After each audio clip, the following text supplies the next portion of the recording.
If you want to add shortcut for shutdown on the home screen of your iPhone so that you don't have to press any button on the sides, then what you do is go ahead and you have to open an application called Shortcuts.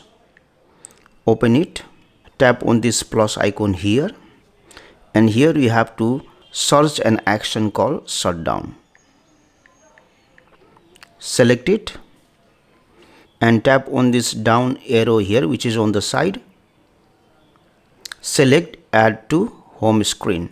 If you want, you can have this logo for this shortcut, or you can select this option and select any file from the gallery.